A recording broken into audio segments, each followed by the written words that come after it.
Yo, saya Ale, dan ini Bicara Saham. Beberapa waktu terakhir ini ada satu komoditas tambang yang harganya terus meningkat, dan komoditas itu adalah nikel. Lalu, apa itu nikel? Nikel adalah salah satu bahan dasar dari pembuatan baterai listrik. Dan kita semua tahu, pada saat ini baterai listrik digunakan dalam setiap aspek kehidupan manusia. Apalagi kabarnya Tesla, perusahaan mobil listrik terkenal itu, berencana untuk masuk dan berinvestasi di Indonesia.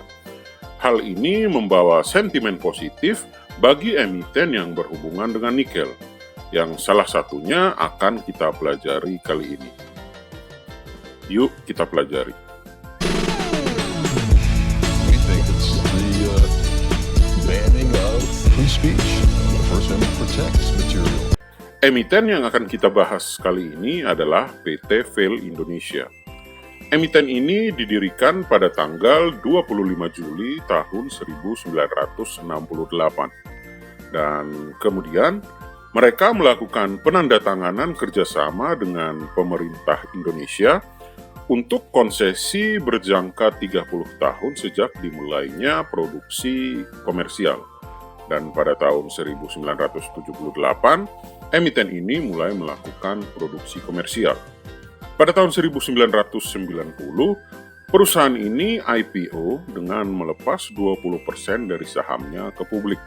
Dan pada tahun 2019 kemarin, PT Vail Indonesia bersama dengan para pemegang sahamnya, yaitu Vail Canada Limited dan Sumitomo Metal Mining, serta Mine ID, menandatangani perjanjian awal dari proses divestasi setelah penunjukan Mine ID sebagai perwakilan pemerintah Indonesia untuk membeli saham divestasi PT Vail Indonesia sebagai pemenuhan kewajiban dari divestasi.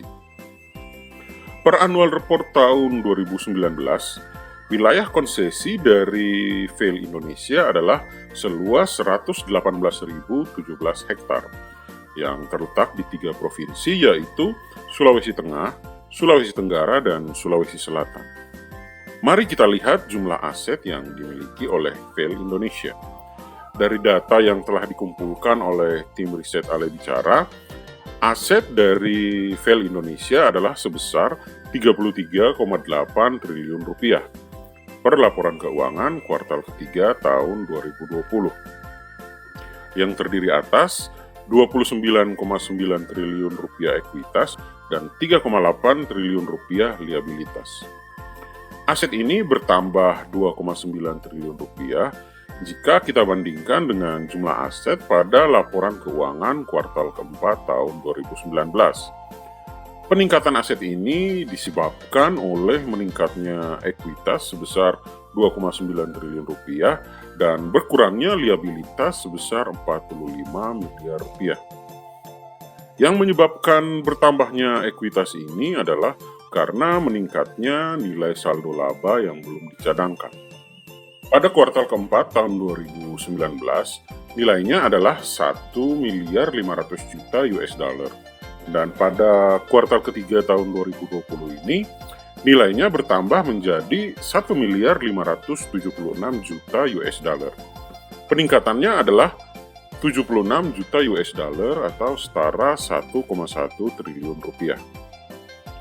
Sedangkan item liabilitas terbesar yang dimiliki oleh Vail Indonesia adalah liabilitas jangka pendek berupa utang usaha kepada pihak ketiga sebesar 93 juta US dollar.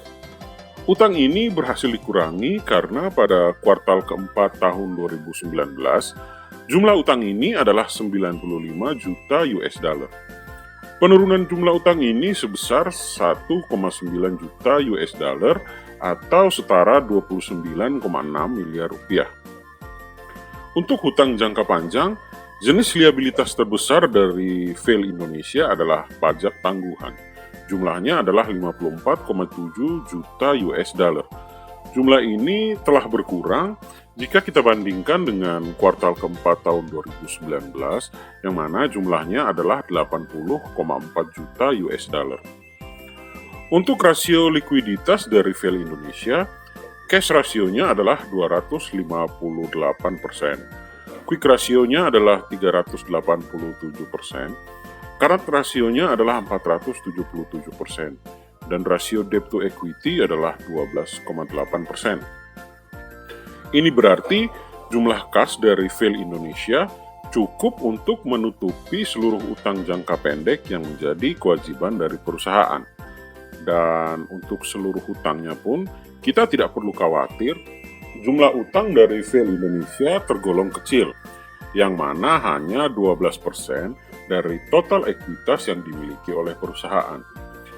Persentasi jumlah debt to equity ratio ini juga jauh lebih kecil jika dibandingkan dengan persentasi rata-rata debt to equity ratio Fail Indonesia dalam 13 tahun terakhir yang mana sebesar 25%. Dan sejak tahun 2011, persentasi debt to equity ratio dari Fail Indonesia terus mengalami penurunan. Revenue dari Fail Indonesia pada tahun 2019 adalah 782 juta US dollar atau setara 10,8 triliun rupiah, yang terdiri dari penjualan kepada Fail Canada Limited sebesar 652 juta US dollar dan penjualan kepada Sumitomo Metal Mining sebesar 156 juta US dollar. Sedangkan untuk kuartal ketiga tahun 2020 ini, revenue yang telah dikumpulkan oleh Fail Indonesia sejumlah 571 juta US dollar.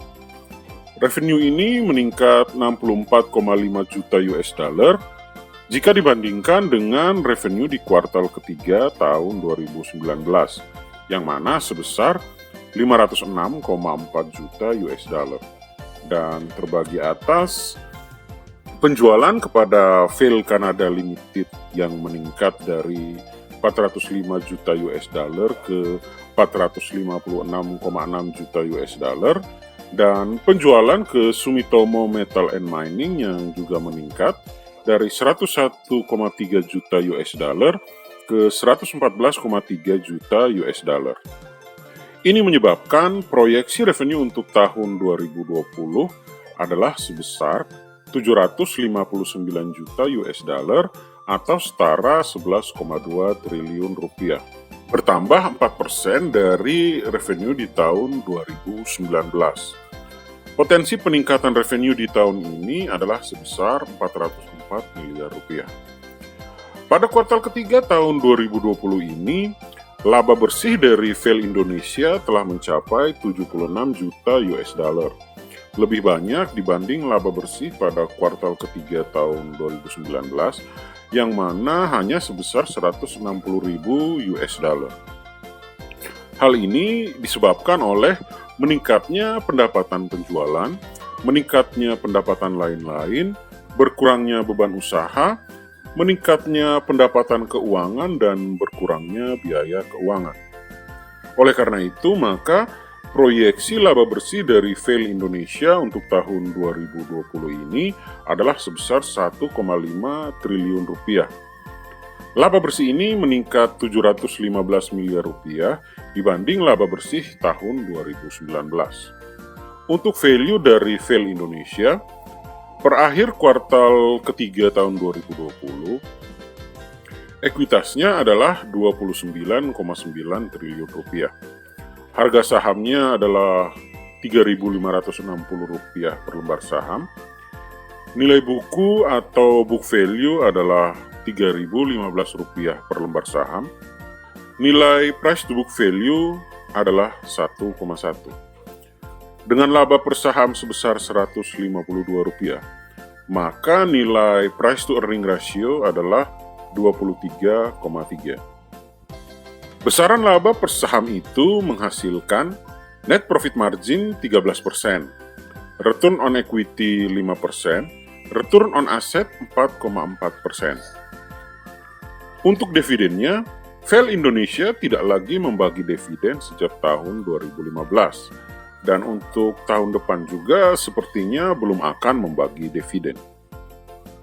Kesimpulan, pertama, Aset dari perusahaan ini masih fluktuatif, naik dan turun, tetapi perusahaan berhasil membuat ekuitas menjadi dasar utama dari aset yang dimilikinya. Kedua, proyeksi revenue di tahun ini bertambah 4%. Semoga saja perusahaan bisa berusaha lebih keras agar revenue di tahun ini bisa meningkat lebih signifikan daripada yang telah diproyeksikan. Ketiga, proyeksi laba bersih di tahun ini meningkat 715 miliar rupiah dibanding laba bersih tahun 2019. Walaupun begitu, perusahaan belum konsisten dalam mencetak laba. Keempat, hutang dari Fail Indonesia sangat rendah, hanya 12% dari total ekuitas yang dimiliki. Ditambah dengan cadangan kas dan aset lancar yang besar, peluang bangkrut dari perusahaan ini sangat kecil. Kelima, investasi ke Fail Indonesia pada saat ini boleh dilakukan asal dengan perhitungan yang matang. Karena walaupun perusahaan bisa dikatakan sehat, tapi profit yang dihasilkan kurang bagus dan tidak konsisten. Apalagi sudah bertahun-tahun Fail Indonesia tidak membagi dividen. Walaupun demikian, dengan tren harga yang sedang meningkat pada saat ini, bagi CEO yang ingin trading, boleh saja menggunakan kesempatan ini. Ketujuh, untuk harga dari emiten ini sedikit overvalue dengan price to book value 1,1 dan price earning ratio 23,3. Pendapat saya, Fail Indonesia adalah perusahaan yang oke, dan tim riset dari Ale Bicara memberi rating untuk PT Fail Indonesia B. Sio, demikianlah review singkat dari PT Fail Indonesia. Review ini bertujuan memberi pertimbangan dalam melakukan investasi. Silahkan like, share, dan subscribe untuk selalu mendapatkan update review saham lainnya. See you semua, kita ketemu lagi di video selanjutnya. We think it's the banning of free speech, the First Amendment protects material.